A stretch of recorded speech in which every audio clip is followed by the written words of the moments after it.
I'm Neil Edmonds, and I run the project finance course on behalf of IFF. I've been running the courses with IFF for around about two and a half years, having spent some maybe 30 odd years in the banking industry, particularly looking at project finance. I've covered the whole gamut of project finance, from origination to structuring, execution of transactions, looking after them, particularly when they go wrong. And that's certainly a valuable lesson in terms of when you structure deals in the first place. And then fairly recently, I was involved in the syndication of project finance transactions, looking at both the advisory part, advising sponsors on markets, but also looking at an underwriting and selling transactions down to other banks, and leading a general syndication process for a whole host of transactions that were particularly looked at involved in emerging markets. On the project finance course, we cover a whole host of issues in terms of how the transactions are structured. We look at ways of identifying, mitigating the risks that are associated with transactions. And then once we've identified the risks, we then look at how we allocate those risks to other parties, given that project finance cannot take a significant amount of risk on its own balance sheet. So we allocate the risk to third parties. We look at ways of mitigating those risks. And occasionally, when the risks become too excessive, we'll look at ways of maybe just avoiding and learning occasionally to say no. The course is presented, from my perspective, predominantly as a lender, from a lender's perspective, but it also gives value to sponsors as well as advisors, in addition to lenders. Because what it actually does, it gives you the ability to understand the language, particularly of the lenders, and what the lenders are going to seek from the sponsors on each transaction. And if you've got an understanding of what the lenders are after, it gives you an ability to structure deals and have a smoother execution of the transaction. The project finance course is actually split into about three main sections. The first one is where we look at the qualitative risk, which looks at the sponsors, the construction risk, and how we identify and manage those risks.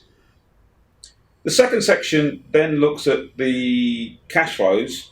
The course isn't designed to be a cash flow modelling course, but it looks at the impact of the cash flows, how we've used our qualitative views in terms of forming opinions and our risk assessment, and then looking at the cash flow, building the cash flow model, and assessing the capacity, the debt capacity that the project will actually hold. And it's quite interesting because it's the debt capacity that will drive your debt equity ratio, because what we're looking at is how much debt that certain amount of cash flow can support. So we'll spend quite a lot of time looking at that. And then the last portion is bringing it all together in terms of the documentation and how we look at the interaction between the project documents and the finance documents. In all, what we do is we have a number of case studies that I will use to illustrate various points in terms of developing the course. But also we have a range of case studies where I involve the participants in looking at real life scenarios, getting them to analyse the situations that are presented in those case studies. And also we look at maybe the idea of using the models and what can be changed in addressing the debt capacity, maybe looking at a bid scenario. The project finance course will cover a little bit of interest as well in terms of looking at the different industry sections that relate to project finance. So we'll look at the power sector, in particular the renewables. We'll take a look at oil and gas, both upstream and to some degree the LNG portion and refineries.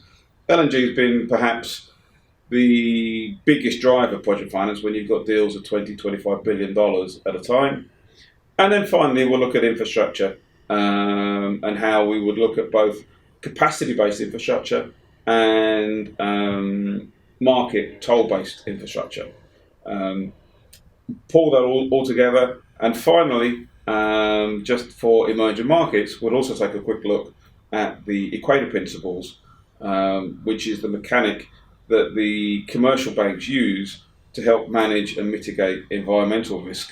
And we'll examine how they were put together, the rationale behind it, and the protection that gives to the commercial lenders. Hopefully, what you'll be able to take away is a combination of an understanding of the jargon and the language used within project finance, an understanding of exactly how lenders will look at transactions, which is important both for lenders and for sponsors. And then there's a couple of key learning themes that come out throughout the course.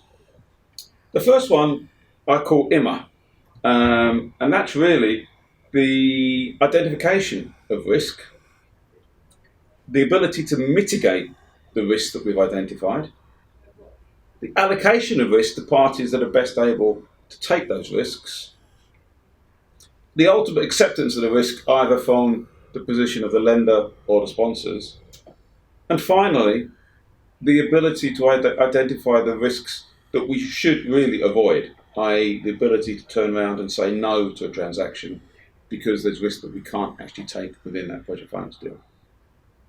Then the other key themes that come across is the importance of the sponsor and the role that the sponsor takes in the project as a whole. And ultimately, that the project is, and our lending and the structure is dependent entirely upon cash flow, and that we have to follow the cash throughout the transaction. So it's cash, cash, cash. I also make it clear on course that I want interaction. I want you guys to come and ask questions. The more questions you ask, the better the course will be and the better the interaction.